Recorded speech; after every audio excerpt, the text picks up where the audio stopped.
Guys and welcome back to my channel सिर्फ IAS.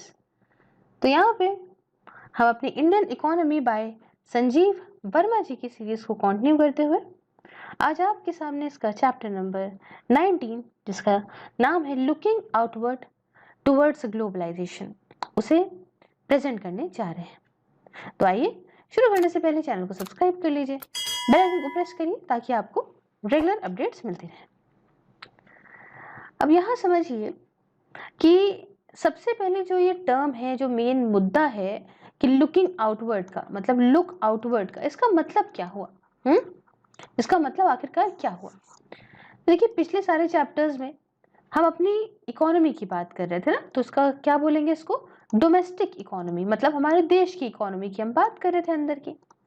तो अब समझ जाओ नाम से लुक आउटवर्ड, इसका मतलब कि अब हम रेस्ट ऑफ द वर्ल्ड को देख रहे हैं। इसका मतलब सीधा ये होता है कि अब हम ट्रेड करने के बारे में सोच रहे हैं बाकी सारे देशों से। तो ये होता है लुकिंग आउटवर्ड या लुक आउटवर्ड। अब बात आती है क्या जरूरत आ पड़ी, भाई क्या जरूरत है इस लुक आउटवर्ड की। देखो सबसे इंपॉर्टेंट बात तो ये है कि ट्रेड की, ठीक है। अगर हम लुक आउटवर्ड करते हैं तो इससे हमें एक इम्पोर्टेंस ट्रेड की और कई सारी करेंसीज की इम्पोर्टेंस समझ में आती है। कैसे आती है? ऐसे मान लो आपने कोई भी ट्रेड करा, चाहे आपने इंपोर्ट करा हो और चाहे आपने एक्सपोर्ट करा हो, ठीक है। इंपोर्ट मतलब आयात और एक्सपोर्ट मतलब निर्यात। दोनों में से कुछ भी आपने करा हो तो इसमें आपको कुछ रिसीट्स भी इन्वॉल्व होती है, पेमेंट्स भी इन्वॉल्व होते हैं। कैसे? आपने एक्सपोर्ट करा मतलब माल बेचा भेजा, तो इससे आपको पैसा मिलेगा। और अगर आपने इंपोर्ट करा तो इससे क्या होगा कि आप पैसा उसके बदले दोगे। तो करेंसीज का पेमेंट होता रहता है या रिसीट्स होती रहती है अदर देन होम करेंसी। अब याद रखिएगा, ऐसे अभी मान लो डॉलर है, ठीक है, तो अक्सर ज्यादातर देश क्या करते हैं कि डॉलर में पैसा लेना पसंद करते हैं, ठीक है। तो डॉलर में आपने पेमेंट किया और डॉलर में ही पेमेंट लिया, तो ये होम करेंसी में हर बंदा नहीं लेता। कि अब रुपये की बात करें तो हमारे साथ कुछ ही हैं, जैसे ईरान वगैरह जो हमसे रुपए वगैरह में ट्रेड कर लेते हैं। Otherwise most of the trade होता है वो डॉलर में ही होता है या यूरो में हो गया, समझे। होम करेंसी के अलावा यहाँ पे एक पर्टिकुलर करेंसी में काम होता है इंपोर्ट एक्सपोर्ट का। और as an inward looking economy focused on domestic sector, the home currency was important। अब यहाँ भी बात समझो कि इनवर्ड लुकिंग इकोनॉमी के तौर पे मतलब भाई एक देश है वो अपने देश के अंदर की चीजों पे ध्यान दे रहा है, ठीक है, डोमेस्टिक सेक्टर पे ध्यान दे रहा है कि हमारे यहाँ की इंडस्ट्रीज ग्रो हो, ये हो वो हो। तो उस टाइम पे होम करेंसी तो बहुत इंपॉर्टेंट होती है। हमारे देश का रुपया भाई उस समय बहुत इंपॉर्टेंट था हमारे लिए। अब ट्रेड में इंपोर्ट भी होता मतलब देश के अंदर गुड्स आ रहे हैं, जैसे मैंने यहाँ आपको बताया गुड्स आप खरीद रहे हो देश में आ रहे हैं। और एक्सपोर्ट भी होता है ट्रेड में, मतलब गुड्स को बेचा जाता है, मतलब देश से गुड्स जो है वो बाहर जा रहे हैं, दोनों चीजें होती हैं। और सारा पेमेंट जो इंपोर्ट्स का होता है ना, वो यहाँ पे फॉरेन करेंसी में होता है और सारे रिसीट्स जो होते हैं वो भी फॉरेन करेंसी में होते हैं। जैसे मैंने आपको बताया कि वैसे सपोज करो डॉलर की बात हो रही है तो जो भी इंपोर्ट आप करोगे सामान, उसका जो पैसा दोगे तो रुपए में नहीं दोगे, वो डॉलर में दोगे, ठीक है। इस बात को समझ गए हो ना इतनी क्या चल रहा है यहाँ पे। अब जरूरत ये होती है लुक आउटवर्ड की, यहीं पे आप जरूरत समझ लो क्या है। क्योंकि यहाँ पे हमें नई नई मार्केट्स मिलती हैं। अब हम अपने खाली देश के अंदर अगर सब कुछ कर रहे हैं तो इतना कुछ हमें एक्सप्लोर करने को नहीं मिल रहा है, लेकिन अगर हम वर्ल्ड लेवल पे जा रहे हैं तो हमें नई नई मार्केट्स मिल रही हैं। उसी वक्त हमें फॉरेन करेंसी भी आ रही है ताकि हम इंपोर्ट करने का जो हमें पैसा देना है वो दे सकें और इससे हमारी डेवलपमेंट भी हो। बहुत ही आम और छोटे तरीके से बताते हैं कि मान लो ये हो गया कोई कंट्री। अब इसमें क्या हुआ कि जब यहाँ पे कंट्री ने इंपोर्ट करा सामान तो इसको मान लो डॉलर पे करना है, ठीक है, पे करना है। और कंट्री ने एक्सपोर्ट करा सामान तो इसको मान लो डॉलर मिला, ठीक है। तो अब करते क्या है, जो एक्सपोर्ट करके ये डॉलर गेन करा मिला उसी को यहाँ पे करने के लिए यूज कर लेते हैं, सही है। अब जिस कंट्री का एक्सपोर्ट मान लो ज्यादा है तो उसको ज़्यादा डॉलर मिला, ज़्यादा मिला तो उसने कुछ इंपोर्ट का पे कर दिया, कुछ अपने पास रख लिया डेवलपमेंट नीड्स के लिए। तो इसलिए नई नई मार्केट्स को एक्सेस करने के लिए, अपने आप को आगे बढ़ाने के लिए यहाँ पे बहुत ज़रूरत होती है लुक आउट फॉर की। तो ये कुछ कहानी आप समझे लुक आउट फॉर। अब आगे बढ़ते हैं और बात आती है कि इसमें इंपोर्ट और एक्सपोर्ट की भूमिका इतनी ज़्यादा इंपॉर्टेंट क्यों हो जाती, क्यों रोल इतना इंपॉर्टेंट हो जाता है, और आखिरकार ज़रूरत ही क्या है इस इंपोर्ट और एक्सपोर्ट की, ये बताइए। देखिए, ये बहुत जानी मानी बात है कि अलग अलग कंट्रीज जो कि पूरे वर्ल्ड की हैं, वो अलग अलग रिसोर्सेज में, जो उनके पास रिसोर्सेज हैं, लेवल्स हैं डेवलपमेंट के, इनकम लेवल्स अलग अलग हैं, अलग अलग कंट्रीज की अलग अलग लैंग्वेजेस हैं, अलग अलग कल्चर्स हैं। इस बात में तो कोई भेदभाव है नहीं, अलग अलग पूरे देश, हर देश अपने आप से दूसरों को अलग ही मानता है और अलग होता भी है। ठीक है, कोई कंट्री ये नहीं कह सकती कि मैं सर्वे सर्वा हूँ, मैं बेस्ट हूँ। कोई कंट्री नहीं कह सकती। यहाँ पे अब नॉर्थ कोरिया की बात नहीं हो रही है, ठीक है, वहाँ भी हालत बड़ी खराब है। अब अगर कोई कंट्री कह दे कि मेरे पास सब कुछ है, तो ऐसा तो हो नहीं सकता। बेस्ट कोई कंट्री नहीं है, इसका मतलब there is a relative deficit in each country which would either be resources और पीपल और नॉलेज और टेक्नोलॉजी और मार्केट और even goods and services differing in terms of their range and superiority. इतनी बात समझ आ रही है आपको? समझाती हूँ। देखो भाई, हर कंट्री के पास एक रिलेटिव डेफिशिट होता है। कैसा डेफिशिट है? ये रिलेटिव डेफिशिट है कि किसी के पास यहाँ पे रिसोर्सेस की कमी है तो किसी के पास लोगों की कमी है, किसी के पास नॉलेज की कमी है तो किसी के पास टेक्नोलॉजी की कमी है, किसी के पास मार्केट की कमी है तो किसी के पास हो सकता है कि जो अलग अलग तरह के गुड्स सर्विसेज होते हैं, अलग अलग टाइप्स के रेंज और सुपियोरिटी के रेफरेंस में उनकी कमी है। जैसे अगर हम बात करें तो जापान की बात कर लो, तो अब भैया उसके पास यहाँ पे टेक्नोलॉजी है, सब कुछ है, लेकिन वहां पे उसके पास लोग नहीं है, वर्क फोर्स में बूढ़े बूढ़े लोग हैं। तो ये कुछ चीजें हो जाती हैं जहाँ पे हर एक कंट्री लैग करती है किसी ना किसी चीज में। हमारे पास जवान जनता है तो हमारे पास रिसोर्सेज भी है, मतलब ऐसे अब हम नॉलेज टेक्नोलॉजी और ऐसी बात करें हर टर्म्स में, तो हमारे पास कुछ कुछ चीजों में कमी है। तो हर एक कंट्री के पास कुछ कुछ चीजों में कमी है, तभी तो हर एक कंट्री दूसरे की मदद करती है ना। तो ये तो बेस मैंने आपको बता दिया, अभी आपको धीमे धीमे समझ आना शुरू हो गया होगा। अब बेसिकली यहाँ पे मोटा मोटा समझो कि आप दो तरह के यहाँ पे रिसोर्स एंडोमेंट होते हैं इकोनॉमी के अंदर। एक तो होता है इंपॉर्टेंट क्या, लेबर, लेबर की जरूरत होती है देश के अंदर, और एक होता है कैपिटल, भाई पैसे के बिना तो कुछ नहीं होना। तो लेबर और कैपिटल दो तरह के ये रिसोर्स एंडोमेंट होते हैं किसी भी इकोनॉमी के अंदर, और this is relative resource endowment. इसे क्या बोलेंगे? Relative resource endowment. मतलब ये कि हर एक कंट्री के पास ये दोनों चीजें हैं। ऐसे तो है नहीं कोई ऐसी कंट्री में जहाँ पे लोग ही नहीं है और खाली जो है वो पैसा ही पैसा है, ऐसा तो होगा नहीं। लोग जरूर होते हैं और पैसा भी जरूर होता है, दोनों चीजें होती हैं। अब यहाँ पे अगर एक दूसरे से कंपेयर करें तब मामला सामने आता है कि कुछ कंट्रीज के पास वो चीज बहुत ज्यादा है, कोई कंट्री अपने में बहुत किसी एक चीज में सशक्त ज्यादा है कंपैरेटिवली टू अदर जो रिसोर्स एंडोमेंट है। आपको समझाती हूँ इंडिया का एग्जाम्पल लेके। देखिए, इंडिया के पास खूब सारा लेबर है, जैसे मैंने आपको पहले भी बताया कि हमारे पास बहुत लेबर है, कैपिटल के कंपैरिजन में हमारे पास लेबर ज्यादा है। और इसी तरीके से अगर हम जर्मनी की बात करें तो जर्मनी के पास कैपिटल ज्यादा है, लेबर कम है। और 10 labour would be cheap in India. अब जर्मनी को लेबर सस्ता पड़ेगा इंडिया में, और कैपिटल जो है वो चीप होगी यहाँ पे जर्मनी में। अगर हम देखें कि जर्मनी में देखें तो वहाँ पे कैपिटल जो है वो चीप होगी, वहाँ पे लेबर महंगा है। तो ये चीजें होती हैं कि हर एक कंट्री के पास चीजें दोनों होती हैं, ऐसी बात नहीं है, लेकिन कुछ ज्यादा होगा और दूसरी चीज कम होगी। देखिए, इसीलिए यहाँ पे हमारे देश के अंदर जो प्रोडक्शन प्रोसेस है वो लेबर इंटेंसिव है। मतलब अगर हम लेबर का यूज किसी चीज को बनाने में करेंगे तो हमें सस्ता पड़ेगा वो। देखो भाई, सिंपल सा बात है कि हमारे यहाँ चाहे वो एग्रीकल्चर सेक्टर हो चाहे वो कोई भी सेक्टर हो, ज्यादातर यूज क्या करा जाता है? मशीन। नहीं, बिल्कुल नहीं। लेबर का यूज़ ज़्यादा करा जाता है क्योंकि हमारे यहाँ ये सस्ती अवेलेबल है, इसलिए लेबर इंटेंसिव का यूज़ करके अगर हम देखें कोई प्रोडक्शन करते हैं तो हमें सस्ता पड़ता है। लेकिन अगर हम बात करें कि अगर हम लेबर इंटेंसिव गुड्स जर्मनी में पड़ जाए, क्योंकि जर्मनी में तो कमी है लेबर की, तो इनको यहाँ पे लेबर इंटेंसिव ज़्यादा महंगा पड़ेगा। और क्योंकि वहाँ पे इनकी रिलेटिव स्कार्सिटी है, मतलब कमी है लेबर की, और लेबर की कॉस्ट ज़्यादा होने के कारण ये इंडिया के कंपैरिजन में अगर देखें तो चीज़ें वहाँ पे बहुत महंगी पड़ जाएंगी। लेकिन अगर अब दूसरा, अभी लेबर इंटेंसिव बात कर ली, अब इसी के विपरीत जो कि कैपिटल इंटेंसिव गुड्स की बात करें, मतलब ऐसे गुड्स जिसमें पैसा वगैरह लग रहा है, मशीन वगैरह लग रही है, उसकी गुड्स बात करें, तो ये जो कैपिटल इंटेंसिव गुड्स हैं ये सस्ते पड़ेंगे कहाँ पे? ये पड़ेंगे जर्मनी में सस्ते। क्यों? क्योंकि वहाँ पे ये चीज़ ज़्यादा है, और इंडिया के अंदर जो है अगर हम बात करें तो वो महंगा पड़ जाएगा।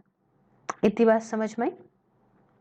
इसलिए इंडिया जो है वो कैपिटल इंटेंसिव गुड्स जो प्रोड्यूस करती है, और जर्मनी जो है वो लेबर इंटेंसिव गुड्स जो प्रोड्यूस करती है, वो इतने एफिशिएंट नहीं होते कि हर तरीके से रिसोर्सेज का यूटिलाइजेशन कर सके। इससे क्या हो जाता है कि कॉस्ट बढ़ जाती है। तो जिसके पास जो ज़्यादा है वो उस चीज़ से ही काम करे तभी सही है। अगर उसके विपरीत जो उसके पास रिसोर्सेज कम है उसके थ्रू काम करेगा तो महंगी चीज़ें पड़ जाएंगी। तो यहाँ पे क्या ज़रूरत है? अब यहीं पे ज़रूरत शुरू होती है ट्रेड की। देखो ऐसे समझो कि सामने वाली कंट्री के पास जो चीज़ें हैं वो आपके पास नहीं है, और आपके पास जो चीज़ें हैं वो सामने वाली के पास नहीं है। अब जब ट्रेड हुआ तो जो सामान यहाँ पे सस्ता पड़ रहा था इसने उसे यहाँ से मंगा लिया, और जो सामान यहाँ पे सस्ता पड़ रहा था इसने उसे यहाँ से मंगा लिया। तो हुआ क्या कि यहाँ पे सस्ता भी पड़ा सामान, और दोनों में आपस में एक्सचेंज भी हो गया, जहाँ जो सस्ता है वहां से हमने वो चीज़ उठा ली। तो ये मेन कहानी है। बाकी तो हम बुक की लैंग्वेज में बुक के हिसाब से आपको पढ़ाते ही रहेंगे। अब देखो सोल्यूशन मैंने ये बताया ना। अब सोल्यूशन ये कि भाई यहाँ पे जो जर्मनी है वो क्या करे, जर्मनी प्रोड्यूस करे कैपिटल इंटेंसिव गुड्स और इंडिया प्रोड्यूस करे लेबर इंटेंसिव गुड्स, तब तो उसको सस्ता बैठेगा बढ़िया। और इसी पूरा जो है इसे के ही कहते हैं थ्योरी ऑफ कंपैरेटिव एडवांटेज। क्या बोलते हैं?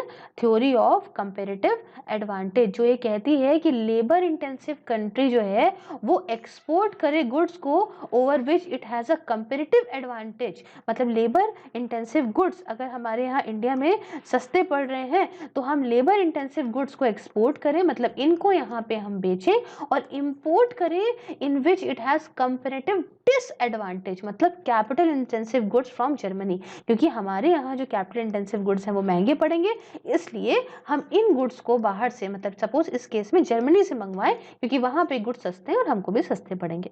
तो इसी को क्या बोलते हैं? मैंने क्या बताया? Comparative advantage. कंपैरेटिव एडवांटेज जिसमें हम अच्छे हैं, और कंपैरेटिव डिसएडवांटेज मतलब जिसमें हम अच्छे नहीं हैं। ठीक है, सामने वाली कंट्री ज्यादा अच्छी है। अब जो ये रिलेटिव डिफरेंसेस हैं इस रिसोर्स एंडोमेंट को लेके, तो ये ही मेन मुद्दा होते हैं ट्रेड का। क्योंकि अगर आप मान लो आप एक राशन की दुकान खोल के बैठे हो, और सामने वाले की जो है वो मेडिसिन की दुकान है, तो आप अपने में सशक्त हो, वो अपने में सशक्त है। लेकिन अगर आप मेडिसिन बनाने बैठोगे तो आपको पड़ेगा महंगा, क्योंकि आपको कोई नॉलेज नहीं है। लेकिन सामने वाला अभी बैठे राशन की दुकान खोलने में, तो उसको कुछ पता नहीं कौन सा क्या गेहूं ले, क्या डिमांड होती क्या नहीं होती। तो सिंपल सी बात ये होगी कि राशन वाला चला जाए मेडिसिन की दुकान में मेडिसिन ले ले, और मेडिसिन वाला आके यहाँ से राशन ले ले, दोनों को सस्ता पड़ेगा, सामान आसानी से मिल जाएगा। तो अब यहाँ पे एडवांटेज डिसएडवांटेज और पूरा हमने आपको डिफरेंस समझा दिया। अब यहाँ समझो कि यही बेसिस होता है ट्रेड का, यही एक वजह होती है कि ट्रेडिंग होती है और प्रॉपर तरीके से यूटिलाइजेशन हो पाता है रिसोर्सेज का, जिसकी वजह से इकोनॉमिक गेन्स होता है ट्रेडिंग कंट्रीज को। जो ट्रेड करती है उनको फायदा होता है पैसे के टर्म्स में। इसलिए अगर मान लो आप ट्रेडिंग नहीं करते हो तो इनएफिशिएंसी होती जाएगी। क्लोज इकोनॉमी कर दो, कोई बात नहीं, जो तुम्हारे पास है वही प्रोड्यूस करो, जिसमें तुम खराब हो तब भी जूझ के उसी पे काम करते रहो, और एक टाइम ऐसा आ जाएगा कुछ कर भी नहीं पाओगे, बर्बाद भी हो जाओगे, पैसा भी नहीं आएगा। तो इसलिए ट्रेड ना करना बेकार है, हाई कॉस्ट को जन्म देता है, ठीक है, कंट्री के ऊपर बर्डन डालता है, इन्फ्लेशन बढ़ जाता है। तो लेकिन अब यहाँ आगे और कहानी बढ़ाएंगे और समझिए ट्रेडिंग अकेले ही यहाँ पे अच्छे तरीके से जो भी डेवलपमेंट की ज़रूरत है उसे पूरा करता है। कैसे? एक अच्छे तरीके से रिसोर्सेज मिल रहे हैं, रिसोर्सेज की एलोकेशन बढ़िया हो रही है, कॉस्ट कम हो रही है, इनकम इकोनॉमीज की बढ़ रही है, जिसे बोलते हैं वेलफेयर गेन्स। क्या बोलते हैं? Welfare gains for both the countries. अब दोनों को ही फायदा हो रहा है तो दोनों ही कंट्रीज के लिए वेलफेयर गेन्स हो रहा है, वेलफेयर फायदा हो रहा है। अब समझिए, जब तक के लिए कोई इकोनॉमी सपोज करो कि अपने देश के अंदर क्वांटिटी बढ़ाने पे ध्यान दे रही है, उसका मेन ध्यान है कि हम कैसे कैपेसिटी बढ़ाएं, कैसे अपनी जनता की बेसिक नीड्स को पूरा करें, अपनी इकोनॉमी की बेसिक नीड्स को पूरा करें, और इश्यूज जैसे कि एफिशिएंसी बढ़ाना या क्वालिटी बढ़िया रखना, अगर इन सब पे वो ध्यान नहीं देती है तो ऐसी कोई इकोनॉमी जो है वो ट्रेड को इग्नोर कर सकती है। लेकिन वक्त के साथ साथ मालूम है क्या होगा, जैसे कॉस्ट धीमे धीमे बढ़ने लगेगी वैसे वैसे यहाँ पे इकोनॉमीज की हाई कॉस्ट की वजह से दिक्कतें आएंगी। उसके बाद कंपटीशन तो है नहीं, तो अनकॉम्पिटिटिव जो एटमॉस्फेयर रहेगा उसकी वजह से क्या होगा, इनएफिशिएंसी बहुत बढ़ जाएगी। क्योंकि अगर आप अपने लेवल पे भी देखो, सामने वाले से अगर कंपटीशन बना के चलते हो तो आप अपने आप को और इम्प्रूव करते हो, एफिशिएंट बनाते हो। लेकिन जब कंपटीशन ही नहीं होगा तो इनएफिशिएंसी बढ़ जाएगी और इकोनॉमी के अंदर इतनी हाई कॉस्ट आएगी कि फिर उसके बाद ये लो ग्रोथ साइकिल में फंस जाएगी, अपने आप की चीज़ों को नहीं पूरा कर पाएगी, डिमांड जो कि लोगों की है बढ़ती डिमांडों को पूरा नहीं कर पाएगी, और हायर ग्रोथ की ज़रूरतें जो हैं वो भी दिक्कतें में आ जाएंगी। तो ये कुछ हमने कहानी यहाँ पे पढ़ी कि आखिरकार इंपोर्ट और एक्सपोर्ट की मेन ज़रूरत होती ही क्यों है। अब यहाँ पे नेक्स्ट टॉपिक जो हम देखेंगे वो है फ्लिप साइड टू ट्रेड। देखो बिल्कुल सही बात है, हर सिक्के के दो पहलू होते हैं और यहाँ पे भी वो देखने को मिलता है। हर ट्रेड जो इतना हरा खूबसूरत दिख रहा है ऐसा होता भी नहीं है, क्योंकि इसमें कुछ दिक्कतें हैं। जैसे सबसे पहले ये कि अगर किसी देश को आत्मनिर्भर बनना है, किसी पे डिपेंड नहीं होना, तो ये ट्रेड से नहीं ऐसा हो सकता कि अगर भैया दूसरे से कोई उम्मीद ही नहीं करनी, तुम्हें कुछ चाहिए ही नहीं, तो कैसे तुम ट्रेड कर पाओगे, समझे। तो डिपेंडेंस तो होएगी अगर आप ट्रेड कर रहे हैं। जैसे मैंने आपको बताया कि आप क्या जो चीज़ महंगी पड़ रही है तो आप वो दूसरे देश से इंपोर्ट कर रहे हो जहाँ से आपको सस्ती पड़ रही, तो आप उस चीज़ के लिए उस देश पर डिपेंड होगे ही होगे। जैसे अब देखिए ना, हमें तो याद है ब्रिटिशर्स, कैसे भूल सकते हैं। सेकेंड बात है कि ट्रेड जो होता है वो पूरी तरह से कंपेरेटिव एडवांटेज पे बेस होता है, कि मतलब आपके यहाँ जो महंगा पड़ रहा है वो आप इंपोर्ट कर लोगे बाहर एक कंट्री से, ठीक है। तो कंपेरेटिव एडवांटेज पे बेस होता है और ये कंपेरेटिव एडवांटेज आप हर एक कंट्री के साथ नहीं कर सकते। क्यों नहीं कर सकते? क्योंकि उनकी खुद की कुछ नेशनल प्रायोरिटीज होती हैं। हो सकता है कि वो प्रायोरिटीज कन्फ्लिक्ट क्रिएट कर दें ट्रेड के साथ में बेस्ड ऑन रिसोर्स एंडोमेंट, तो ये एक दिक्कत है। तीसरी दिक्कत की बात बताऊं तो हो सकता है कि कुछ रिस्ट्रिक्शंस वगैरह लगे, जो कि लगते भी हैं, जैसे कि इंपोर्ट ड्यूटीज़ का लगना, जिसे हम लोग टैरिफ या नॉन टैरिफ बैरियर्स कहते हैं ट्रेड करने में, ठीक है। कुछ कोटा का जो है, trade in the form of Kota's, discrimination with other protectionist measures, तो इस तरीके से भी ट्रेड में दिक्कत आती है। ये हम पूरा पूरा बाद में पढ़ेंगे, जब हम WTO के बारे में पढ़ेंगे ना, तब हम अच्छे से पढ़ लेंगे इसको, कोई बात नहीं। अब देखो जो फ्लिप साइड है इसे हटाया जा सकता है। कैसे हटाया जा सके? कि ओपननेस ज़्यादा हो, ज़्यादा मार्केट कंट्रीज ओपन करें और डिटर्मिनेशन अपनी फॉर्म रखें कि भैया देखो हमें करना है, और साथ में साथ ये नहीं दिमाग में लाना है कि भाई अपने यहाँ कर दो, उसका फ़ायदा उठा लो, इसका फ़ायदा उठा लो। बस दिमाग में ये सोचो कि विन विन सिचुएशन होगी, दोनों कंट्री को हो रहा है फ़ायदा, वेलफेयर गेन होने वाला है दोनों ही कंट्री को। अगर हम ओपन करते हैं मार्केट तो हर एक चीज़ों को हटाइए, और आज का वक्त ये है कि पूरे की पूरी वर्ल्ड की कंट्रीज एक साथ बहुत ही प्यार से ट्रेड करें और अपने आप को भी और सामने वाले को भी ऊंची ऊंचाइयों तक छुआएं, ठीक है। हालांकि कोरोना के बाद ये थोड़ा सा थिंकिंग बड़ी ज़्यादा चेंज हुई है, इंटरनेशनल लेवल पे भी, नेशनल लेवल पे भी, लेकिन चलिए ठीक है, वक्त की बात है, ऐसा रुक नहीं सकता। आज है ऐसा हम सोच रहे हैं, लेकिन आने वाले वक्त में बड़े सशक्त हर इकनॉमी हो जाए, हर इकनॉमी खुद में स्ट्रेंथन हो जाए, लेकिन ट्रेड चलता रहेगा, बढ़ता रहेगा। अब आगे वक्त को तो नहीं कह के आया कोई, लेकिन अभी के हिसाब से चलिए आगे बढ़ते हैं और बात करेंगे। इस चैप्टर की लास्ट टॉपिक है जो कहता है new globalisation report 3 mega trends. समझते हैं क्या रहे। तो देखिए, ग्लोबलाइजेशन ने तो इम्पैक्ट करा, लोगों के ऊपर भी इम्पैक्ट डाला, कम्युनिटीज़ के भी डाला, और वो वर्ल्ड की हर एक इंसान और हर एक कम्युनिटी के ऊपर ये इम्पैक्ट देखने को मिला है। और ये भी हुआ कि भाई ग्लोबल डेवलपमेंट एफर्ट्स भी लिए गए, इसने मदद करा पूरे वर्ल्ड को कि हम और आपस में मिलजुल के रहें, इंटरकनेक्टेड और हो गया। ठीक है, पहले के कंपैरिजन में हम और इंटरकनेक्टेड हो गए थे। और इससे ही हम बात करेंगे कुछ 3 मेगा ट्रेंड्स जो कि ग्लोबलाइजेशन से रिलेटेड हैं, ये इमर्ज होकर आए। कौन से? आपका एक हो गया shifts in production and labour market. क्या? Shifts in production and labour market. दूसरा, rapid advances in technology and climate change. ये आपके कुछ 3 थे और ये ट्रेंड्स माना जा रहा था to shape and influence our future. यही ट्रेंड जो है हमारा शेप करते, इन्फ्लुएंस करते हमारे फ्यूचर को। कौन कौन से? पहला समझ लो कि shift in production and labour market. दूसरा क्या? Rapid advances in technology. और तीसरा क्या? Climate change. ठीक है, तो ये बहुत इंपॉर्टेंट थे। आइए हम चीज़ों को और समझते हैं। तो सबसे पहला जो फर्स्ट मेगा ट्रेंड है, जैसे मैंने आपको बताया कि shift in production and labour market, इसका मतलब ये हुआ कि इम्पैक्ट जो प्रोडक्शन चेंजेस का है वो लेबर मार्केट के ऊपर, इम्पैक्ट प्रोडक्शन चेंजेस का लेबर मार्केट के ऊपर। और ये जो ट्रेंड्स हैं लेबर मार्केट में, ये एसोसिएटेड है with a high rate of income inequality.